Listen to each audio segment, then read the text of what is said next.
ఇష్టైతే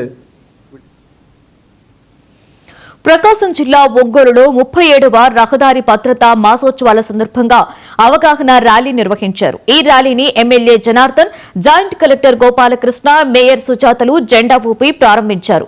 collector కార్యాలయం దగ్గర ప్రారంభమైన ర్యాలీ మినీ స్టేడియం వరకు సాగింది. రహదారి భద్రతా నియమాలు పాటించడం మనందరి బాధ్యత అని ఎమ్మెల్యే అన్నారు. వాహనదారులు తప్పనిసరిగా హెల్మెట్ ధరించాలని, మద్యం సేవించి వాహనాలు నడపవద్దని సూచించారు. రహదారి ప్రమాదాల రహిత జిల్లాగా మార్చేందుకే ఇటువంటి అవగాహన కార్యక్రమాలు నిర్వహిస్తున్నామని జాయింట్ కలెక్టర్ గోపాలకృష్ణ అన్నారు.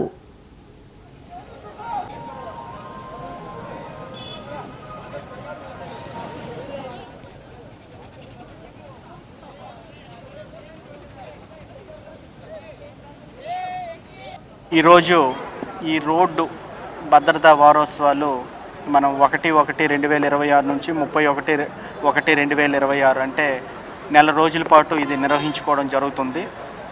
ఇది ప్రారంభ కార్యక్రమం. మరి ఇందులో ప్రధానంగా మన జిల్లాలో అట్లాగే రాష్ట్రంలో కూడా పలు హైవేలు, రాష్ట్ర రహదారులు, మరి లోకల్ రహదారులు వెళ్తున్నాయి. క్యాజువాలిటీస్ పరంగా మనం చూసుకుంటే రోడ్డు ప్రమాదాలు రోజుకి పెరుగుతున్నాయి. దానికి అనేక రకాలైన కారణాలు ఉన్నాయి.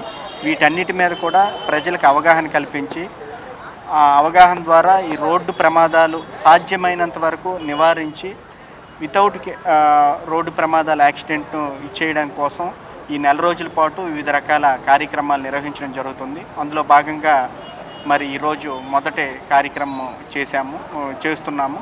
అట్లాగే రోడ్డు సేఫ్టీ మీటింగ్ అనేది కూడా ఎవ్రీ మంత్ మనం కండక్ట్ చేసుకోవడం జరుగుతూ ఉంది. ఎక్కడెక్కడైతే ఈ రిపీటెడ్గా రోడ్డు ప్రమాదాలు జరుగుతున్నాయో అక్కడ స్పెషల్ ఫోకస్ కూడా పెట్టడం జరుగుతూ ఉంది. మన జిల్లాలో కూడా చాలా నేషనల్ హైవేస్, స్టేట్ హైవేస్ వెళ్తున్నాయి. సో దురదృష్టవశాత్తు మరి మద్యం సేవించి కానీ లేదా ఇతరత్ర పరిస్థితుల వల్ల ఈ రోడ్డు ఇన్సిడెంట్లు జరిగి ప్రమాదాలు జరుగుతున్నాయి. అట్లాగే దీనన్నిటికీ నివారించడానికి ప్రధానమైనటువంటిది హెల్మెట్ ధరించకపోవడం వల్ల మనం విపరీతంగా ఇప్పుడు దీనికి కావాల్సిన ప్రికాషన్స్ కూడా అన్నీ కూడా తీసుకొని జాగ్రత్తగా మీరంతా కూడా ప్రయాణం చేసేటప్పుడు జాగ్రత్తలు తీసుకోవాలని చెప్పి కూడా మీకు ఈ సందర్భంగా తెలియజేస్తూ ఉన్నాం. కాబట్టి ప్రతి ఒక్కరు కూడా ఈరోజు చేసే కార్యక్రమం ప్రతి ఒక్కరికి తెలవాలి, ప్రతి ఒక్కరికి కూడా తెలుసుకోవాలనే ఉద్దేశంతో ఈరోజు ఇలాంటి కార్యక్రమాలు కూడా ప్రభుత్వం చేపడుతుందని చెప్పి కూడా ఈ సందర్భంగా తెలియజేస్తూ మీరు జాగ్రత్తలు తీసుకొని అందరూ కూడా చేయాలని చెప్పేసి కూడా తెలియజేస్తూ ఉన్నాను.